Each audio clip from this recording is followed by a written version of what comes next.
হয়েছে মানুষ জান্নাতে প্রবেশ করতে পারবে না, কেননা অনেক নিয়ম নীতি পালন করতে হবে, তারপরে জান্নাতে যেতে পারবে।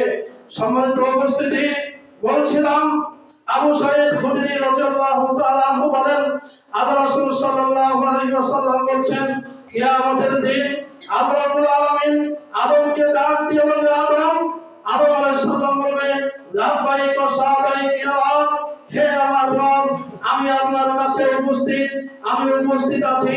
আল্লাহ রাব্বুল আলামিন বলবে, আদম, আমি তোমাকে আদেশ করছি, তুমি তোমার সন্তানদের মধ্যে প্রতি হাজারে 999 জন মানুষকে জাহান্নামের জন্য বের করে দাও।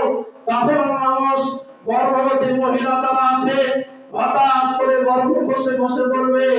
মানুষকে দেখে মনে হবে মানুষ নেশাগ্রস্ত, কিন্তু জাহান্নামের ভয়াবহ আগুন দেখে মানুষ এমন করে ছুটাছুটি করবে, দেখে মনে হবে মানুষ নেশা করে আছে, মানুষ একেবারে অজ্ঞান হয়ে যাবে, এরকম অবস্থা হয়ে যাবে। প্রতি হাজারে 999 জন মানুষ জাহান্নামে যাবে। দেখেন জান্নাতের জন্য, এই জান্নাতের জন্য কত নিয়ম নীতি তৈরি করা আছে। আযান দেওয়া হচ্ছে, গ্রামে 100টা মানুষ আছে, 2টা মানুষ 5টা মানুষ মসজিদে নামাজ পড়তে আসে, আরো 95টা মানুষ বাড়িতে মাঠে ঘাটে দোকান পাশারে বসে থাকে। তাহলে প্রতি হাজারে 999 জন লোক জাহান্নামে যাবে না কেন? গ্রামের এতগুলো মানুষ যদি থাকার পরেও নামাজের টাইমে জামাত শুরু করার সময় লোক না পাওয়া যায়, তাহলে কিভাবে মানুষ জান্নাতে যেতে পারে? এজন্য আল্লাহ রাব্বুল আলামিন বলেন, আদম, তুমি প্রত্যেকটা হাজারে 999 জন মানুষকে জাহান্নামের জন্য বের করে দাও।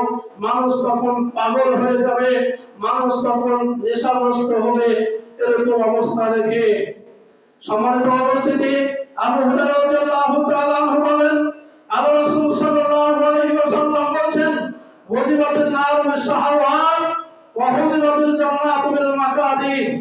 জান্নাতকে অনেক নিয়ম নীতি দ্বারা ঢেকে রাখা হয়েছে, তৈরি করা হয়েছে, আর জাহান্নামকে মানুষের কামনা বাসনা দ্বারা তৈরি করা আছে।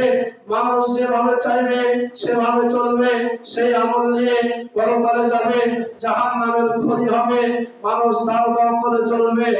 আবু হুরায়রা রাদিয়াল্লাহু তাআলা আনহু বলেন, আল্লাহ রাসূল সাল্লাল্লাহু আলাইহি ওয়াসাল্লাম বলেন, তোমাদের ব্যবহার করা যে আগুন, তার চাইতে আরো 69 গুণ আগুনকে